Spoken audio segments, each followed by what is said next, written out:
Oh, okay. So I wish him well. I hope this that. morning, briefly after we'll pick some calls again. Yes, yes. Let's have fun today. It's That'll good, be Alaji.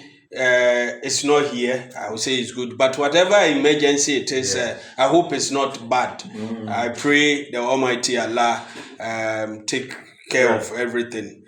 Um, I've been following your subject this morning, and on my way, I said you need to be commended, you Mm, and your establishment. You see, this morning, scan through all the radio or the media platforms.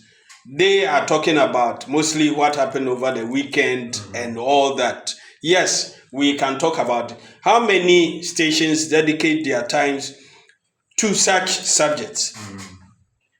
And when I was listening, my mind went back to what happened in 1993. I don't know if you were born. Don't worry if you were not. 1993, I was in JHS, State Experimental in Shieso.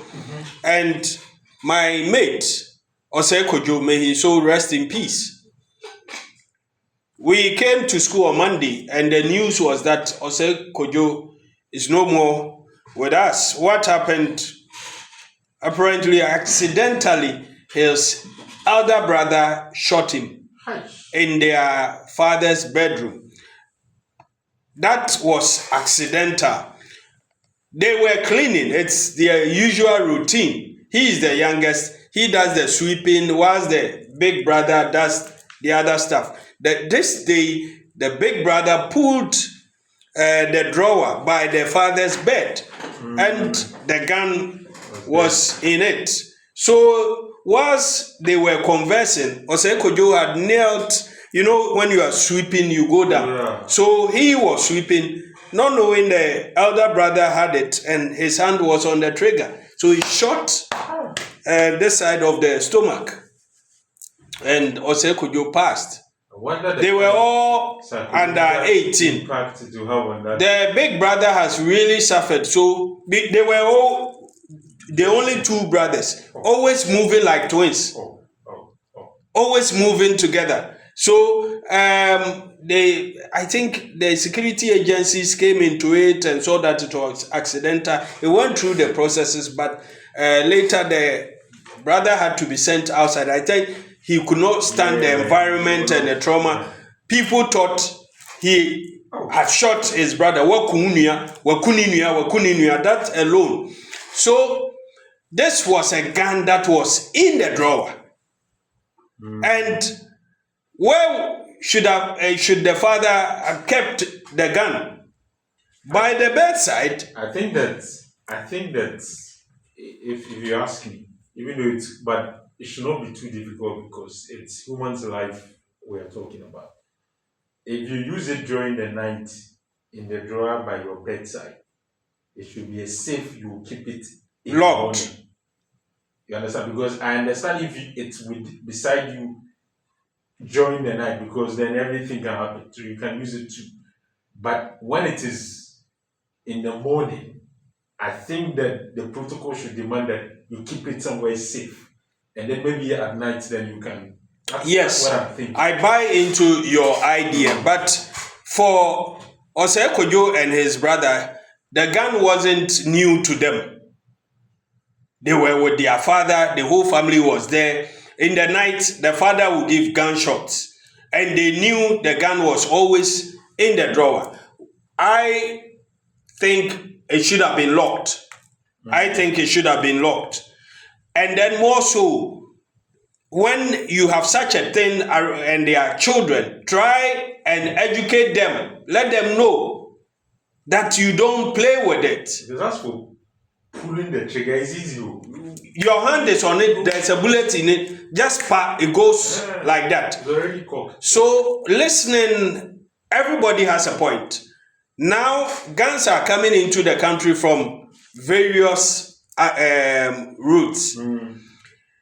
We have this thing with us, Galamsey illegal mining. Every site you go, the young ones, people are holding guns. Last time I saw a video, so you see the raffle is All sort of guns that are in. sophisticated. Very well, very well. And then we have the licensing regime. You can license them, but many of these guns are not licensed. We don't know how they came into the country. Someone told me he brought a gun into the country from the States. He had to hide it in the stuff they brought. Yes, they bring these drums. Sometimes there's rice, there's food. The gun was hidden in it.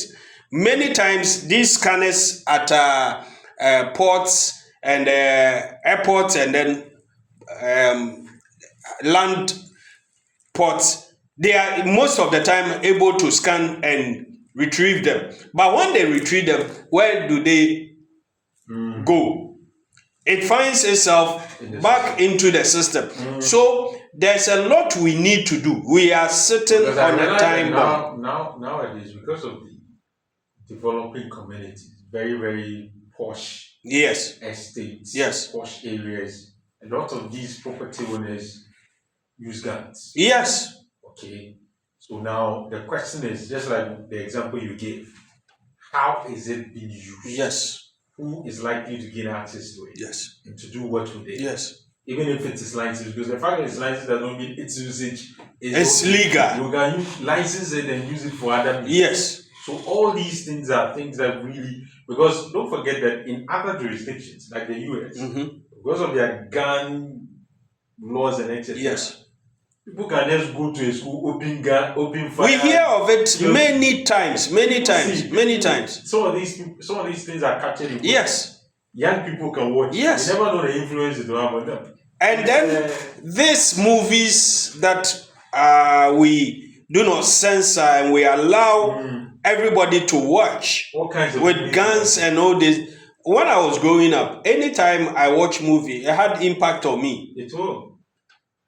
When I see people fighting, you could see that even though as tiny as I was, after the movie, I felt I've been filled.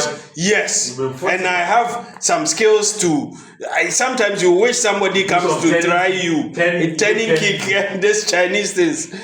So it has impact on us. We need to do a lot before it gets out of hand. There are so many guns in the system. So many in the system. So many in the system. The ones licensed, the ones unlicensed. Yes. Because you have galamsey on your hand. In the north, you have the disturbances. Yes. You have and you have gangs. Yes. Within the. As the young one was saying, this gang thing. They dress like Americans. They want to act like them and all that. Now you watch. I see short movies, funerals.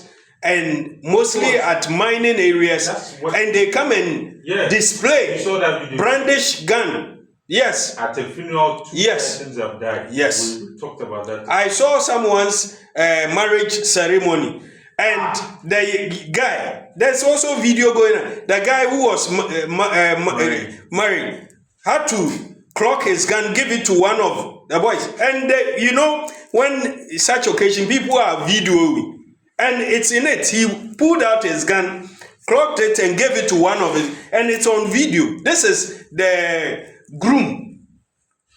So it's scary. It's scary. Now, if we do not take care, me personally, I have this with me. I don't need gun. After all, what's the essence of gun? Whether license or unlicensed? What is it? At the end of the day, to kill. Sometimes you may be just tempted like that. Now, I have two stories to share. Do you remember the G-Man and then Jagger P? You were not born then. There's this musician, come on, and the sun is shining. Now he is a preacher, Nanajman. He's like a big brother to me. I know him. He had to go to prison, serve for almost 14 years. What happened? The girlfriend or the fiancé visited. Jagger P was with him.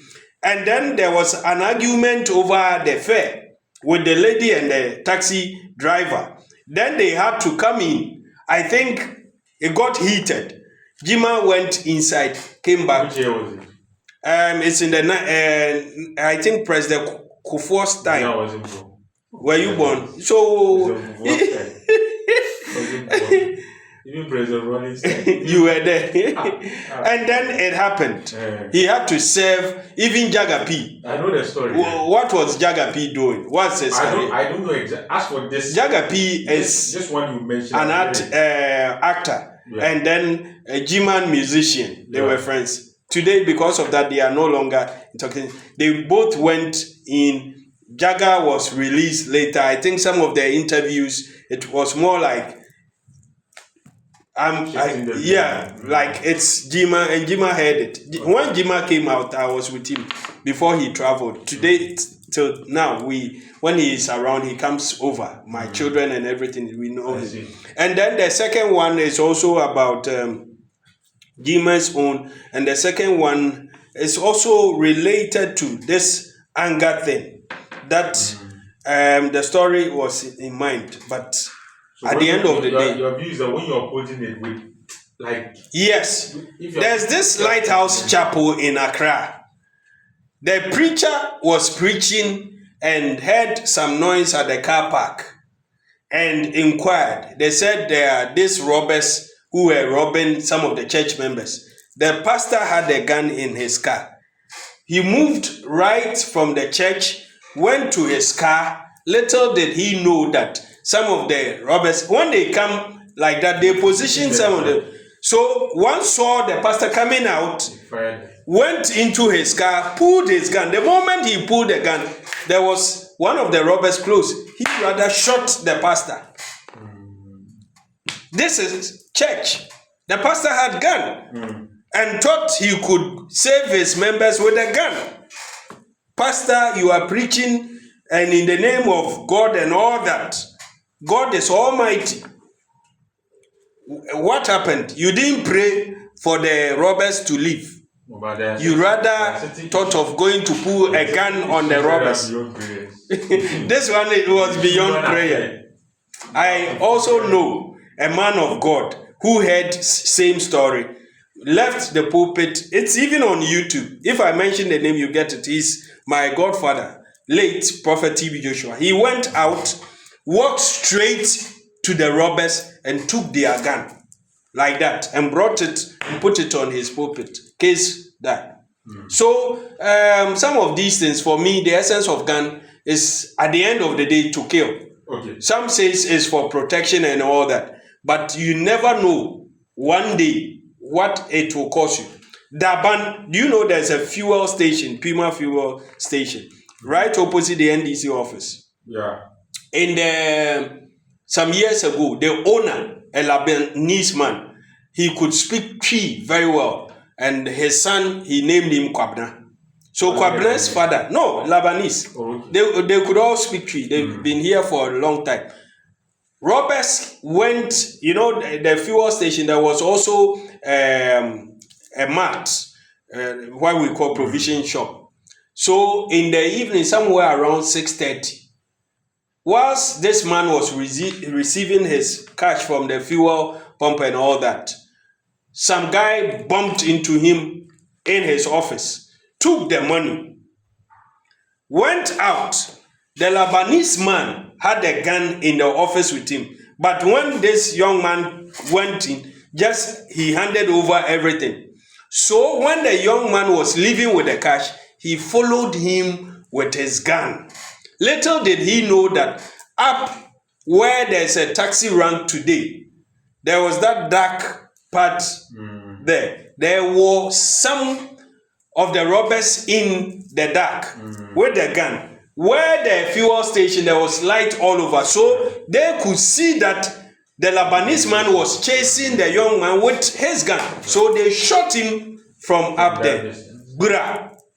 The owner also died. So some of these temptations, we can avoid them. Some may say they are accident and all that, but it depends on how we all as a society respond. Too much guns in the system is not good for us. Let's come to drugs.